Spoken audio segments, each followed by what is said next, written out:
Again, welcome to the committee, and 5 minutes.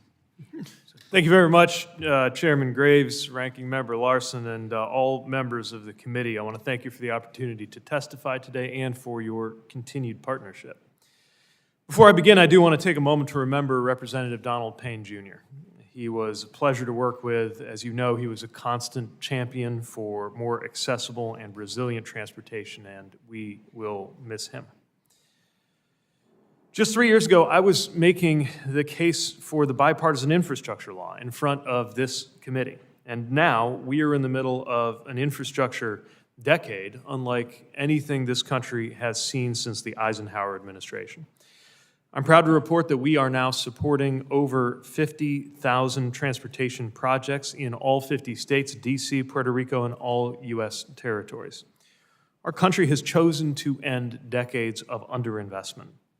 And I'd like to share a few examples of what this new level of investment in infrastructure means to the American people and economy. I'll start by mentioning the Brent Spence Bridge between Kentucky and Ohio, one of 9,400 bridge projects nationwide. Anyone who's traveled along I-71 and I-75 knows this bridge is a critical thoroughfare. It's also one of the worst trucking bottlenecks in the country. Improvements have been talked about for years, and this administration is finally acting to make them happen. Just last month, the project cleared its comprehensive environmental review, and the construction that will upgrade the existing bridge and break ground on a new companion bridge will start soon. When it comes to rail, we are modernizing and upgrading our freight and passenger rail systems to make them safer. Across every region of the country, we're building new tunnels, expanding routes, and upgrading tracks. Through the Railroad Crossing Elimination Program, a first-of-its-kind initiative created by President Biden's infrastructure package, we're improving or eliminating over 400 railroad crossings. In addition to addressing the inconvenience of waiting for a train to pass, these projects are creating safer crossings for drivers and pedestrians. We're also using our authority to make our freight rail system safer. Earlier this year, we issued final rules to require emergency escape breathing apparatus for trains carrying hazardous materials and to establish minimum safety requirements for train crew size. We've conducted 7,500 focused inspections along high-hazard flammable train routes, issued safety advisories, and developed a new rule to require railroads to provide real-time information to first responders when a hazmat incident occurs. Turning to aviation, airports of all sizes are undergoing major upgrades to meet the increasing number of people flying. I've seen some of this work firsthand in recent months. I was in Georgia in April to celebrate a construction milestone for the new Terminal D at the Atlanta airport, done without major service disruptions, which is important for the busiest airport in the world. In May, I got to see the work going on at Missoula's airport in Montana, where they're updating an 80-plus-year-old terminal to match current passenger capacity and ultimately offer more flights, recruit more airlines, and keep travel costs down for passengers. And under the leadership of FAA Administrator Mike Whitaker, we have refocused the oversight of Boeing and will continue to hold Boeing accountable as they carry out their action plan and regain trust on safety and quality improvements. A little over 2 weeks ago, I joined leaders in Maryland to mark the reopening of the Port of Baltimore.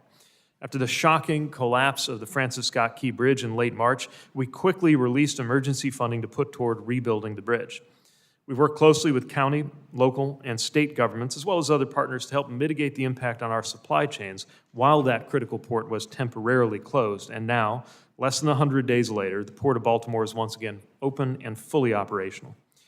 Put simply, there's a lot of important work going on right now, making communities more accessible, creating good-paying jobs across the country, and keeping our supply chains strong.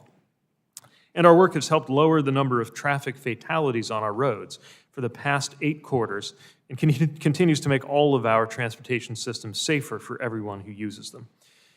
There's much more to be done, and we need the continued partnership of this committee and of the Congress to fully realize the potential of this new infrastructure era. I want to thank this committee for getting the FAA reauthorization passed into President Biden's desk. Thanks to your bipartisan leadership, the FAA has vital resources that will further modernize our aviation infrastructure and keep our aviation system as the safest and most efficient in the world. I'm also pleased that this law protects the automatic refunds rule and supports other consumer protection work this department has fought so hard for, like getting rid of fees that parents have had to pay to sit next to their young children on a flight. Yet this country needs similar bipartisan leadership when it comes to rail safety. As I mentioned, the department is doing everything possible under our existing authority to upgrade and modernize our rail infrastructure and make our operations safer. But we need to set even higher standards, and we need Congress to pass the Railway Safety Act to make tracks, cars, and working conditions safer for those who work on freight rail and to protect those who live in nearby communities. And I know we can get it done because the last 3.5 years have been a testament to what is possible when our department works closely with this committee.